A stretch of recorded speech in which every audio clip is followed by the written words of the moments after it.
आप सभी को नमस्कार। पहलाग स्वागत है आपका हमारे YouTube चैनल ऑफिशियल जीके सरकारी पर।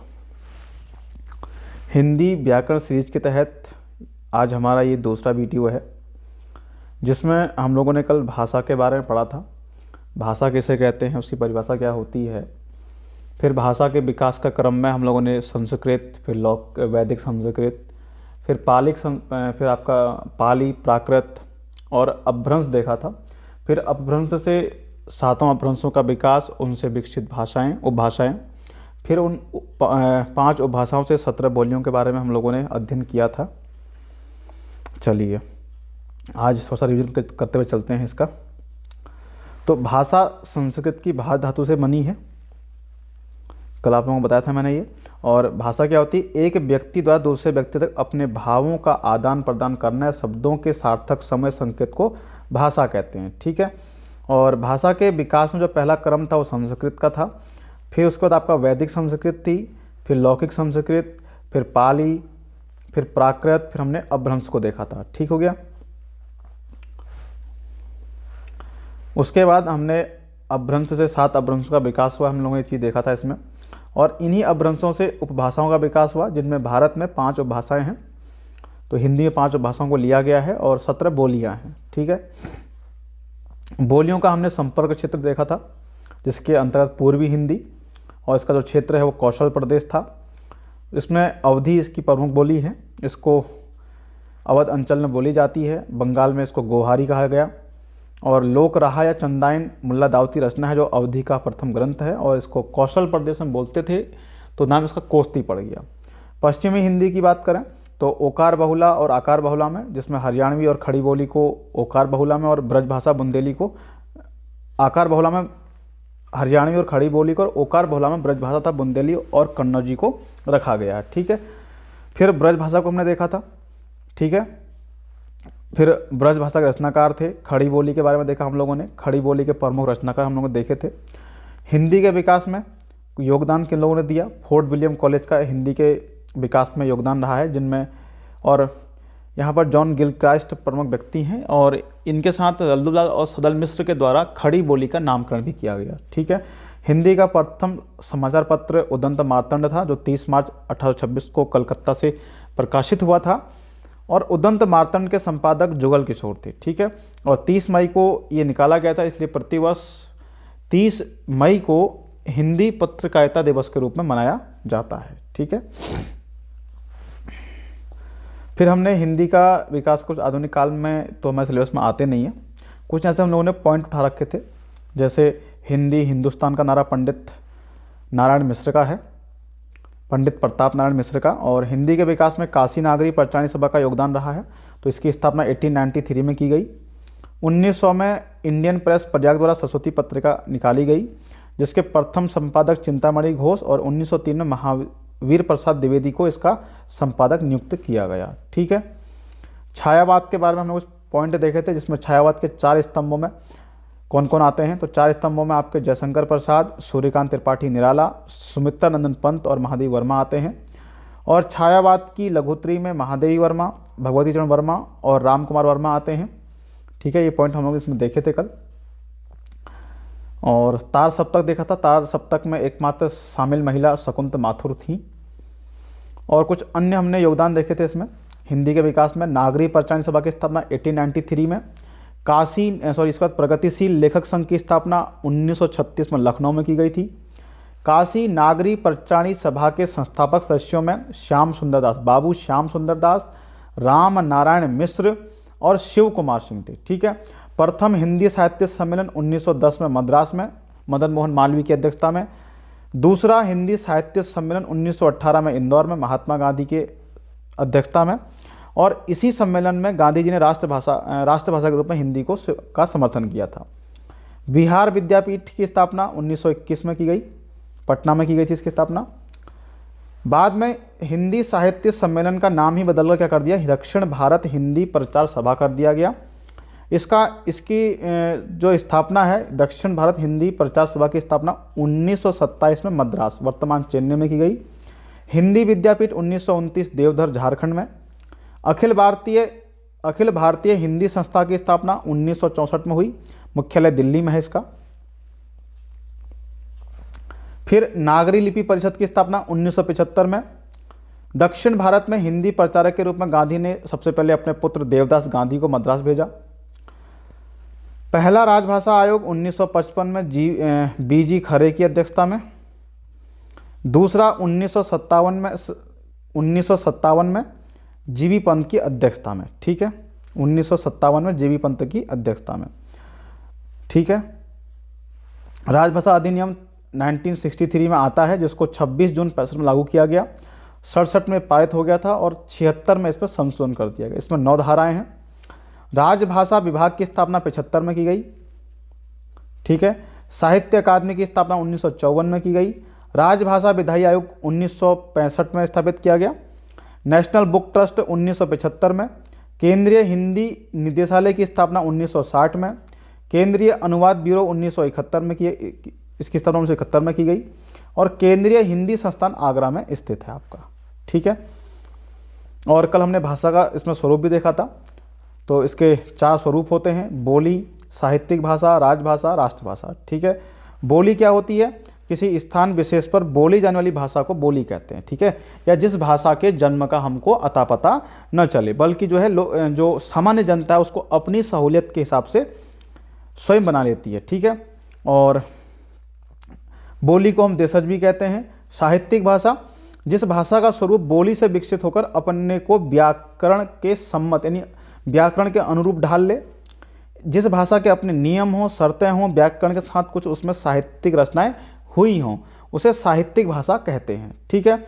साहित्यिक भाषा को व्याकरणिक भाषा, मानक भाषा, सुधरी भाषा, परिनिष्ठित भाषा के रूप में जानते हैं। और व्याकरण व वर्तनी की दृष्टि से शुद्ध भाषा मानक भाषा कहलाती है। और भारत में मानक भाषा का दर्जा खड़ी बोली को प्राप्त है। किसको प्राप्त है? खड़ी बोली को प्राप्त है, ठीक हो गया। आज हम पढ़ेंगे इसमें राजभाषा। तो जिस भाषा में किसी देश की सरकार द्वारा अपने कामकाज, शासन, प्रशासन, एक राज्य से दूसरे राज्य का पत्र व्यवहार आदि जिस भाषा में होता है उसको वह भाषा उस देश की राजभाषा कहलाती है, ठीक है। यानी कि किसी देश की सरकार जिस भाषा में अपने कामकाज करे, शासन प्रशासन करे, और एक राज्य का दूसरे राज्य का जो पत्र व्यवहार होता है वो जिस भाषा में होता है वह उस देश की राजभाषा कहलाती है। और भारत में हिंदी को राजभाषा का दर्जा प्राप्त है, ना कि राष्ट्रभाषा का, ठीक है। राष्ट्रभाषा दर्जा उसको प्राप्त नहीं है। किसका प्राप्त है? राजभाषा का प्राप्त है, ठीक हो गया। तो भारतवर्ष के लिए हिंदी भाषा का नाम सबसे पहले पंडित मदन मोहन मालवीय ने सुझाया था, ठीक है। कहीं कहीं पर राजा राम मोहन राय का नाम भी आता है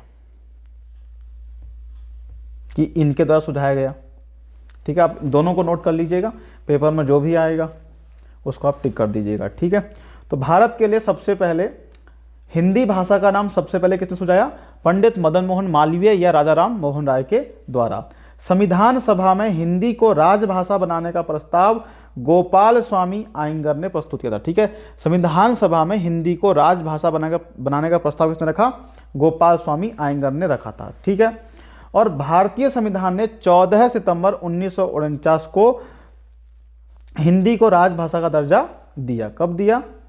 14 सितंबर 1949 को, ठीक है।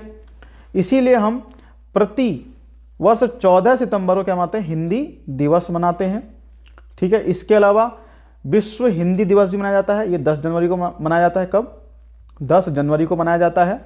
21 फरवरी को विश्व मातृभाषा दिवस मनाया जाता है।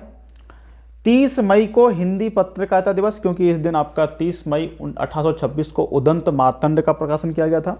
और 21 मार्च को कविता दिवस मनाया जाता है। इसको आप नोट कर लीजिएगा। तो भारतीय संविधान के अंतर्गत अनुसूची 8 भाग 17 अनुच्छेद 343 से लेकर 351 तक राजभाषा व उसके विकास के संदर्भ में हमको बताया गया है, ठीक है। तो संविधान के अनुच्छेद 343 के अनुसार संघ की राजभाषा हिंदी और लिपि क्या है? देवनागरी है, ठीक है। क्या है? संघ की राजभाषा हिंदी और लिपि देवनागरी कौन से अनुच्छेद के अनुसार 343 के अनुसार। 344 क के अनुसार राष्ट्रपति ने 7 जून 1955 को राजभाषा आयोग के गठन का आदेश जारी किया और इसका प्रथम अध्यक्ष बाल गंगाधर खरे या बीजी खरे को बनाया गया। ठीक है। राजभाषा आयोग की प्रथम बैठक 15 जुलाई 1955 को हुई थी। ठीक है। राजभाषा आयोग की प्रथम बैठक 15 जुलाई 1955 को। ठीक है। गठन कब हुआ? इसे गठन के आदेश कब जारी हुए थे? 7 जून 1955 को। कौन से आर्टिकल के अनुसार? 344 क के अनुसार। ठीक हो गया। अनुच्छेद 43 इससे कुछ आर्टिकल्स इनको देख लेते हैं। 343 संघ की राजभाषा हिंदी व लिपि देवनागरी होगी तथा संघ के सरकारी प्रयोजनों के लिए अंतर्राष्ट्रीय अंकों का प्रयोग होगा। ठीक है। 344 राजभाषा आयोग के गठन का बात करता है और गठन कौन से आर्टिकल से गठन होता है राजभाषा आयोग का? 344 के क से। ठीक हो गया। 345 में राज्य की राजभाषा एवं राजभाषाओं के बारे में बताया गया है। 346 में एक राज्य व दूसरे राज्य के बीच किसी राज्य व संघ के बीच संपर्क की भाषा क्या होगी? हिंदी होगी। ठीक है। किस में कहा गया है? अनुच्छेद 346 में कहा गया है। ठीक है। अनुच्छेद 347 किसी राज्य की जनसंख्या के एक समूह द्वारा बोली जाने वाली भाषा का प्रावधान। ठीक है। इसमें बताया गया है 347 में क्या बताया गया? किसी राज्य की जनसंख्या के एक समूह द्वारा बोली जाने वाली भाषा का प्रावधान इसमें है। 348 सुप्रीम कोर्ट व हाई कोर्ट की भाषा, संसद व राज्य विधानमंडलों में विधेयकों अधिनियमों आदि के लिए प्रयोग की जाने वाली भाषा क्या होगी?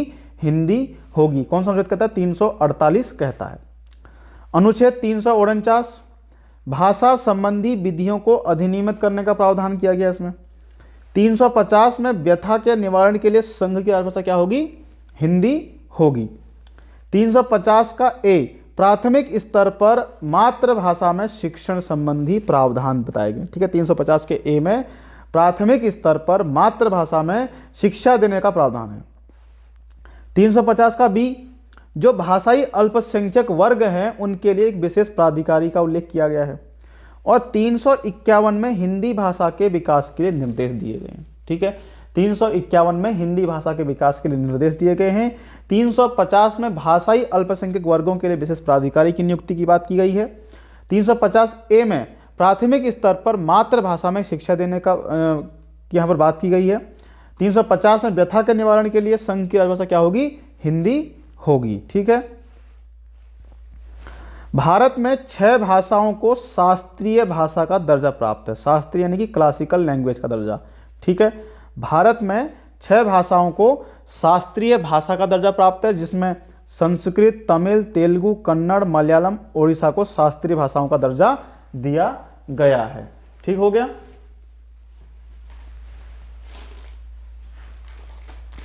तो राजभाषा अधिनियम 1963 में पारित किया गया था। राजभाषा अधिनियम में संशोधन 1976 में किया गया। ठीक है। और 8वीं अनुसूची में, संविधान की 8वीं अनुसूची में कितनी भाषाएं हैं? 22 भाषाओं का वर्णन किया गया है। ठीक है। तो कितनी भाषाओं को शास्त्रीय भाषा का दर्जा प्राप्त है भारत में? 6 भाषाओं को। ठीक है। जिसमें संस्कृत है, तमिल है, तेलुगु है, कन्नड़ है, मलयालम है, ओडिसी है। ठीक है। इनको क्या है आपका? शास्त्रीय भाषाओं का दर्जा दिया गया है।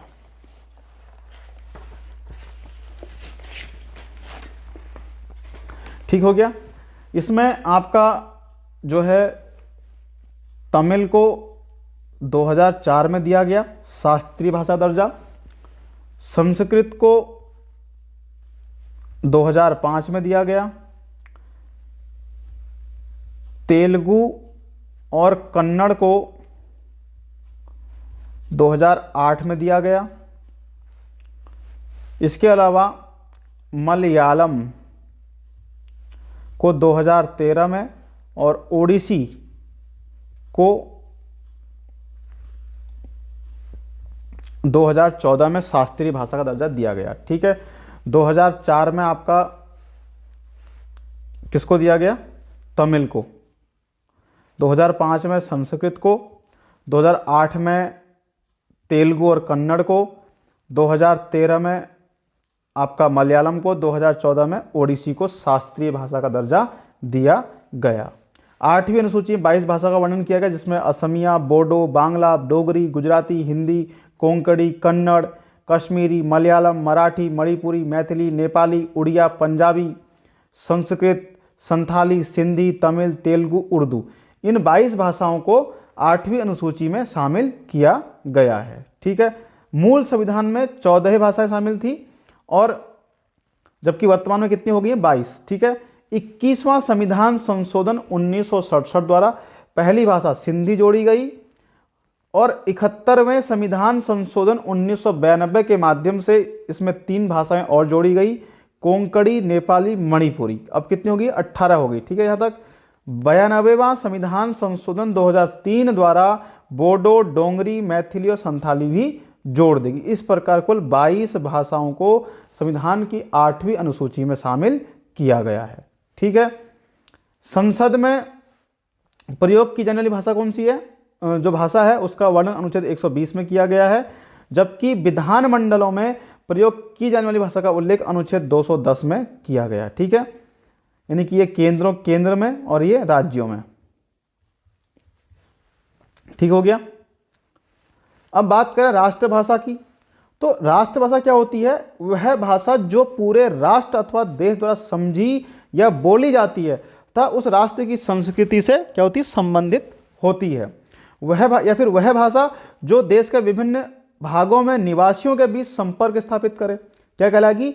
राष्ट्रभाषा कहलाती है। ठीक है, और गांधी जी ने राष्ट्रभाषा के 5 लक्षण बताए हैं और 1918 के इंदौर में हिंदी साहित्य सम्मेलन में राष्ट्रभाषा के रूप में हिंदी को स्वीकार किया था। कुछ फैक्ट हैं। शब्दों का सार्थक समूह या संकेत को भाषा कहते हैं। परिचर्चा अर्थात विस्तृत व्याख्या, ये क्या कहलाता है? भाषा का मौखिक रूप कहलाता है। ठीक है, मौखिक भाषा की सबसे छोटी इकाई ध्वनि एवं लिखित भाषा की सबसे छोटी इकाई वर्ण या अक्षर होती है। ठीक है, ध्वनि के लिए लिपि चिन्हों को वर्ण कहते हैं, अतः लिपि चिन्हों का समूह वर्णमाला कहलाएगा। और वर्णों का सार्थक क्रम जो निश्चित अर्थ दे वह क्या कहलाएगा? शब्द कहलाएगा। ठीक है, वर्णों का सार्थक क्रम जो निश्चित अर्थ दे उसे हम शब्द कहते हैं। भाषा की लघुत्तम सार्थक इकाई क्या है? शब्द है। और सार्थक वर्ण समूह क्या कहलाएगा? शब्द कहलाएगा। सार्थक वर्ण समूह शब्द कहलाएगा। जब यही शब्द वाक्य में प्रयुक्त होंगे तो उन्हें पद कहेंगे। ठीक है, 2 या 2 से अधिक शब्दों के समूह जो निश्चित अर्थ प्रदान करते हों उन्हें वाक्य कहते हैं। ठीक है, 2 या 2 से अधिक शब्दों के समूह जो एक निश्चित अर्थ प्रदान करते हों उन्हें वाक्य कहते हैं। भाषा की जो पूर्णतम इकाई वाक्य है और लघुत्तम इकाई शब्द है। हिंदी की जननी अपभ्रंश को कहते हैं, जबकि हिंदी की आदि जननी संस्कृत को कहा जाता है। ठीक हो गया।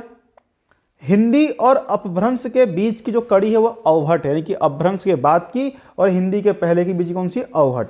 ठीक है, हिंदी आकृत मूलक या आकृति या रूप के आधार पर वियोगात्मक या विशिष्ट या श्लिष्ट भाषा है, जबकि संस्कृत संयोगात्मक, अंग्रेजी वियोगात्मक भाषा है। विश्व की 10 सबसे ज्यादा बोली जाने वाली भाषाओं में हिंदी का स्थान तीसरा आता है। पहले पर अंग्रेजी आती है और दूसरे पर चीन की मंदारिन बोली जाती है। ठीक है, मानक भाषा को परिनिष्ठित भाषा, टकसाली भाषा, साधु भाषा एवं नागर भाषा के नाम से जानते हैं। ठीक है, परिनिष्ठित भाषा क्या होती है? वह भाषा होती है जो किसी भाषा की अन्य विभाषाओं पर अपनी साहित्यिक एवं सांस्कृतिक श्रेष्ठता स्थापित कर ले और उन विभाषाओं के बोलने वाले उसे सर्वाधिक उपयुक्त समझने लगते हैं। वह क्या कहलाती है? परिनिष्ठित भाषा कहलाती है। भारत में मानक भाषा या परिनिष्ठित भाषा खड़ी बोली को कहा जाता है। ठीक है,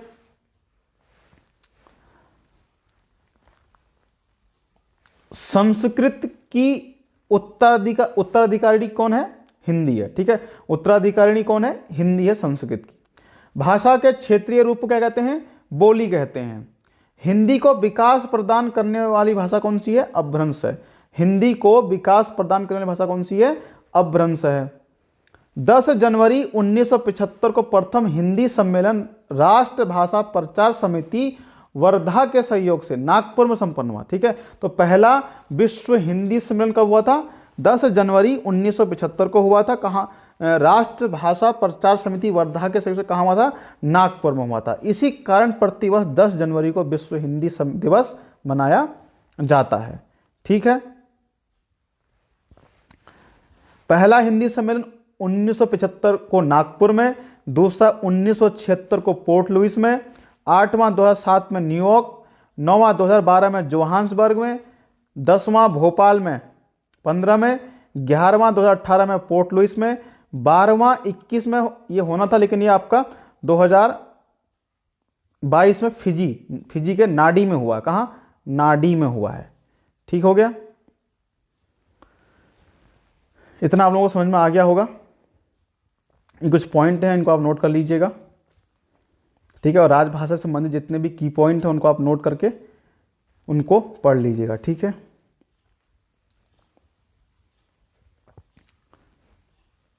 चलिए अब पढ़ेंगे भाषा का रूप। अभी हम पढ़ के आए स्वरूप।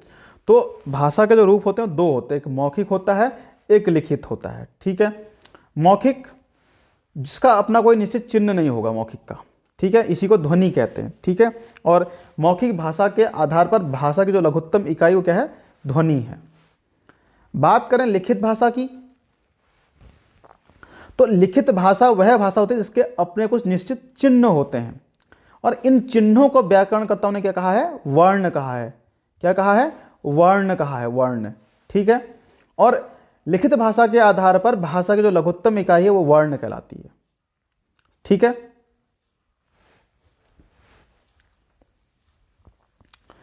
चलिए अब बात करेंगे लिपि की। तो लिपि चिन्हों द्वारा भाषा, जिन चिन्हों के द्वारा भाषा को दर्शाया जाता है उसको क्या कहते हैं? लिपि कहते हैं। ठीक है, या लिखने के तरीके को लिपि कहते हैं। पहला था भाषा। भाषा क्या? एक व्यक्ति द्वारा दूसरे व्यक्ति के बीच में अपनी अभिव्यक्ति विचारों का आदान प्रदान क्या है? भाषा है। और उस भाषा को जिन चिन्हों के द्वारा हम दर्शाते हैं उसको लिपि कहते हैं। और प्राचीन भारत में 3 प्रमुख लिपियां प्रचलित थी, जिनमें आपकी सैंधव लिपि हो गई, खरोष्टी लिपि हो गई और आपकी ब्राह्मी लिपि होगी। 3 लिपियां प्राचीन भारत में क्या थी? प्रमुख थी। सैंधव लिपि की बात करें तो इसे सिंधु लिपि व हड़प्पन लिपि भी कहते हैं। ठीक है, और इसका सबसे प्राचीन नमूना 1853 में मिलता है और 1923 तक यह पूरी लिपि प्रकाश में आ गई। हमको ज्ञात हो गया कि इस लिपि में कौन कौन से चिन्ह हैं, लेकिन आज भी इसको हम पढ़ नहीं पाए हैं सैंधव लिपि को। और इस कैसी लिपि थी? चित्रात्मक या पिक्टोग्राफ थी। ठीक है, तो भाव चित्रात्मक या पिक्टोग्राफी लिपि थी। सिंधु या हड़प्पन लिपि कहते हैं। 1853 में इसका प्राचीन नमूना मिलता है। 23 तक पूरी लिपि प्रकाश में आ गई, लेकिन अभी तक इसको पढ़ा नहीं गया है। सैंधव लिपि कैसी लिपि? भाव चित्रात्मक या पिक्टोग्राफ लिपि है। बात करें खरोष्टी लिपि की, तो खरोष्टी लिपि को गांधारी लिपि भी कहा जाता है।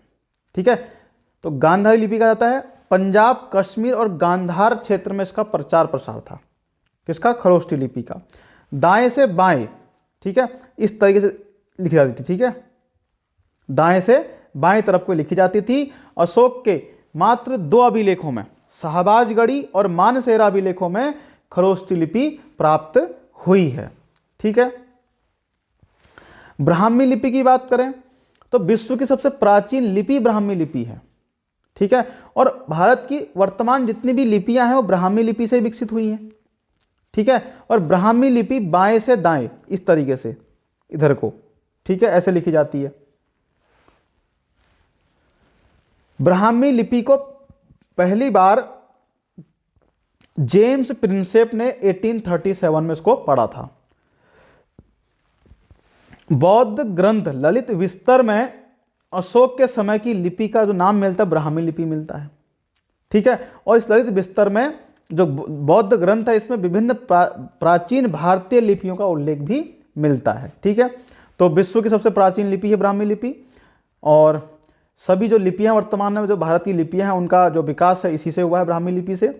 बाएं से दाएं को लिखी जाती है। जेम्स प्रिंसेप ने 1837 में उसको पहली बार पढ़ा, ठीक है। और बौद्ध ग्रंथ ललित विस्तर में अशोक के समय की लिपि का जो नाम बताया गया ब्राह्मी लिपि बताया गया है। और इसके अलावा इस ग्रंथ में विभिन्न प्राचीन भारतीय लिपियों का उल्लेख भी मिलता है। अब बात करेंगे देवनागरी लिपि के नामकरण की। तो जो कुछ विद्वान हैं जो नागरी लिपि का संबंध गुजरात के नागर ब्राह्मणों से जोड़ते हैं, इस कारण वो कहते हैं कि इसे नागरी लिपि कहा जाता है, ठीक है। तो हम विकास देखें कैसे विकास होता है इसका देवनागरी का। तो ये आपकी ब्राह्मी लिपि है। इसी से दो शैली विकसित होंगी, एक उत्तरी शैली विकसित होगी और एक दक्षिणी शैली विकसित होगी आपकी, ठीक है। और इसी आगे चलकर इसी उत्तरी शैली से आपका पहले गुप्त लिपि का विकास होगा, फिर आपका कुटिला लिपि आएगी, उसके बाद प्राचीन नागरी लिपि का विकास होगा, ठीक हो गया। देखते हैं इसको। भारत में विश्व की सबसे प्राचीन लिपि ब्राह्मी से दो शैलियों का विकास, एक उत्तरी का एक दक्षिणी शैली का विकास। इस उत्तरी शैली से गुप्त लिपि का विकास, जिसका प्रयोग 5वीं सदी तक होता रहा।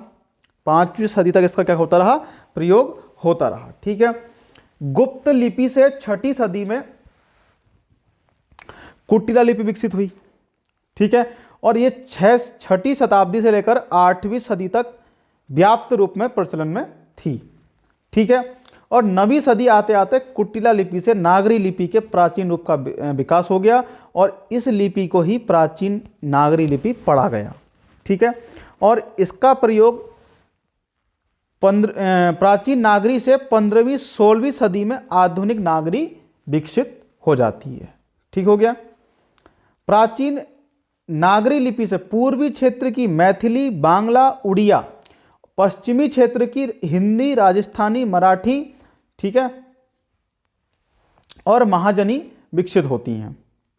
देवनागरी लिपि का विकास ब्राह्मी लिपि से माना जाता है, ठीक है। और कैसी लिपि है, अक्षरात्मक लिपि है। ये अक्षरी तो है आपके, अक्षरात्मक लिपि कहते हैं इसको, ठीक है। और इसको लोकनागरी व हिंदी लिपि भी कहते हैं। क्या कहते हैं, लोकनागरी व हिंदी लिपि भी कहते हैं। विश्व की सर्वाधिक प्रयुक्त होने वाली लिपियों में से एक है देवनागरी लिपि, ठीक है।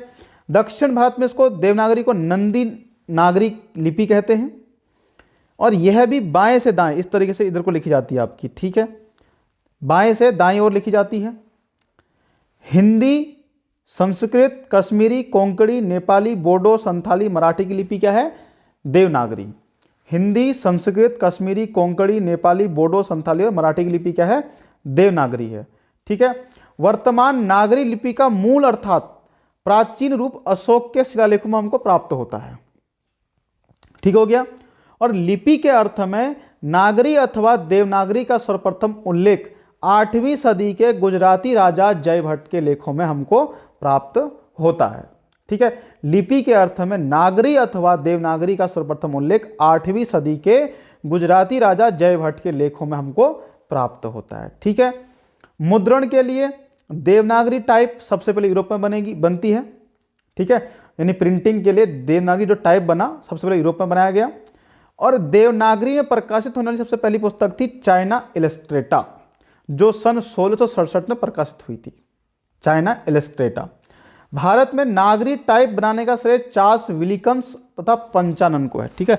भारत में नागरी टाइप बनाने का श्रेय चार्ल्स विलिकम्स व पंचानन को, ठीक है।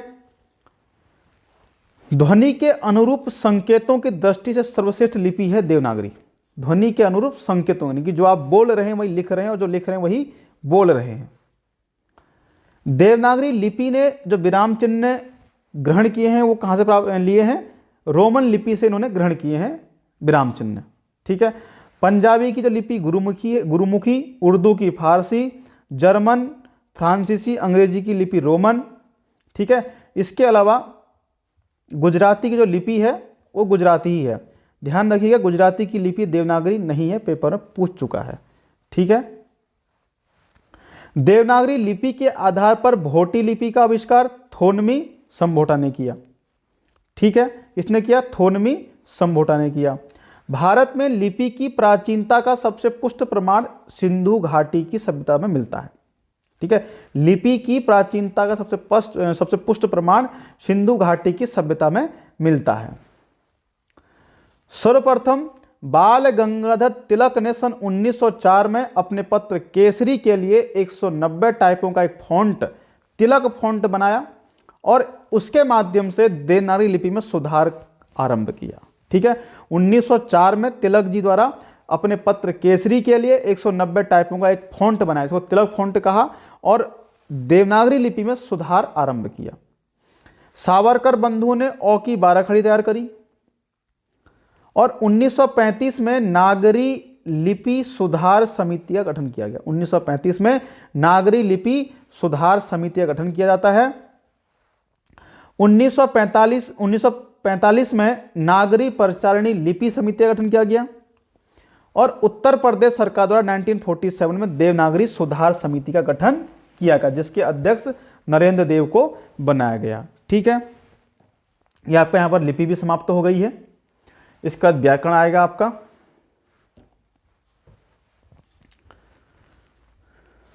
तो चलिए इसको यहीं तक ही रखते हैं। एक इसका हम व्याकरण को कल शुरुआत करते हैं इसकी हम लोग।